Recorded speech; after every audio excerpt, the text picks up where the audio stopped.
Ayan mga kakusina, nakabili tayo ng octopus. Ano'y natin to. Pakukuluan muna natin siya.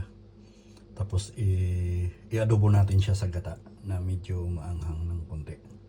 Ayan, papakita ko na lang sa inyo. Lagay na natin yung luya natin. Adobuhin natin na pugita. Adobuhin natin sa gata.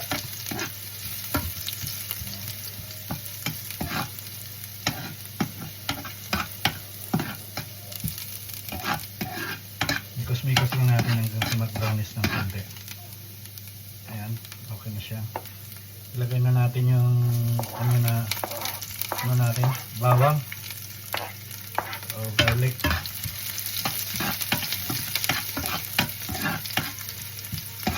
Mikos-mikos pa din.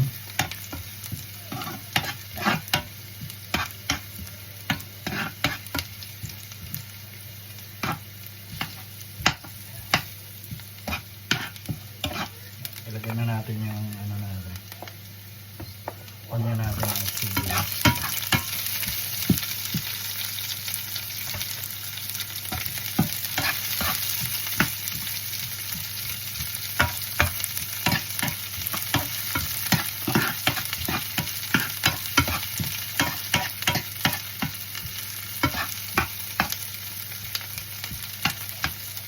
Ayan.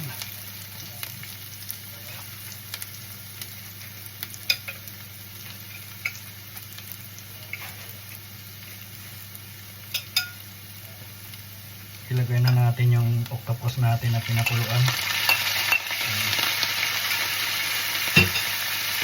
Mikos-mikos pa rin natin.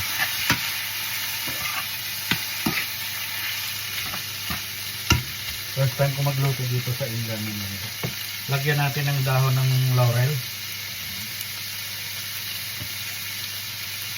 At saka isang sili na medyo umanghang siya.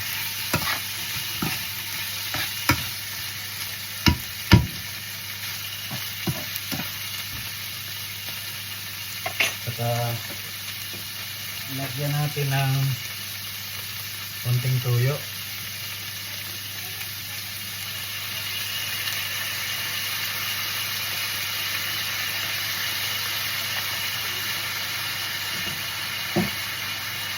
At saka lagyan natin ng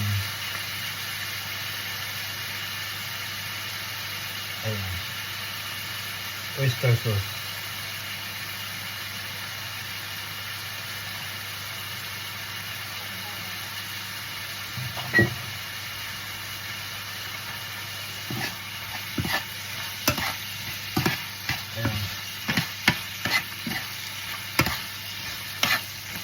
Natin hanggang sa mag-distribute talaga yung lasa niya.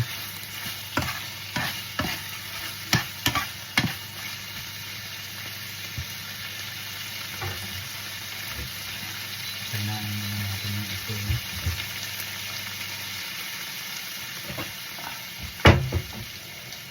Takpan muna natin siya sa saglit para umano yung lasa niya doon sa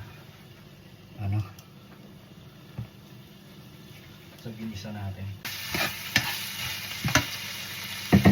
So, ilagay na natin yung gata natin.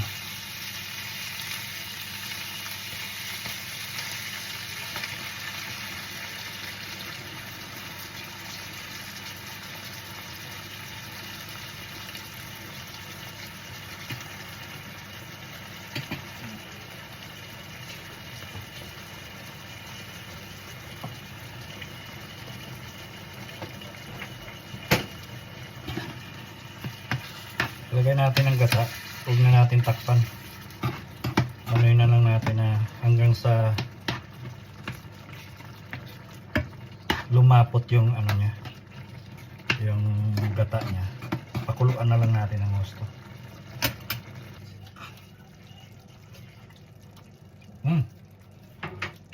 Sarap. Ayan ang mga kakusina. Ready na yung ginataang pugita natin, adobo sa gata. Ayan na mga kakusina yung adobo natin sa gata na pugita. Ayan, masarap. Ang ganda ng pagkaluto niya. Thank you so much for watching.